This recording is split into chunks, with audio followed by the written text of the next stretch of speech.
Rather than utilizing what precious few hours she has remaining as the Prime Minister of Airstrip 1 on the pressing issue of Brexit and all that it entails, Theresa May has recently spent an inordinate amount of time sponsoring a new bill being tabled in the British Parliament, one that seeks to reform the entire family court system regarding divorce and the spousal litigations process. The comprehensive package will include a statute which will create a reversal from historical common law, where legal legislation could only be derived from custom and judicial precedent, in that the court will now assign significant protections to ostensible victims during trial proceedings. Specifically, women will no longer need to undergo cross-examination from their spouses or the representatives of the defense, which is a radical new development within Western legal form, thereby removing the notion of jeopardy in the accuser for her allegations. Furthermore, measures in the draft bill will include the very first statutory government definition of domestic abuse, with a perennial commissioner assigned to oversee that its legal function is appropriately interpreted in the looming decades to come.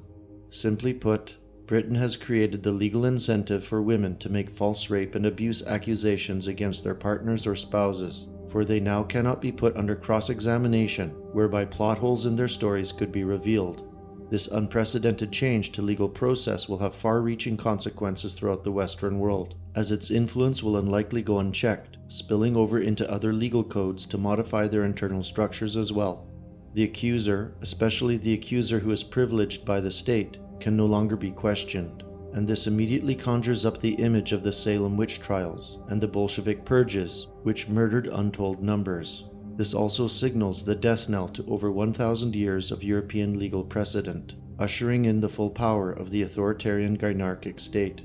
With the unassailable political compact now shared between the feminist movement and the anti-European lobby, led by a growing Islamic activist sect in many Western nations, the liberal Globohomo elite have finally obtained the 1-2 punch they've worked so hard to achieve since 1945. As always, it will be white, heterosexual males who will be the primary grist for its mill, the disempowerment of this group being the most important objective that every Western government now desperately seeks. The glossy, highly feminized, liberal states blooming everywhere like poppies in the Western world are only the foreplay of something far more sinister coming in their wake, and the machinery of this soulless, ravenous, dark goddess is so well established now that only the most focused, collective determination shall unfasten her insidious grip, and perhaps, as in the present moment, when all things seem insurmountable, the hand of something more divine may inspire us, whatever its source. For without such inspiration, no heathen war or holy crusade can ever come about with the sufficient willpower required to overcome this greatest of deceivers, her global entourage, and her degenerate army of filth.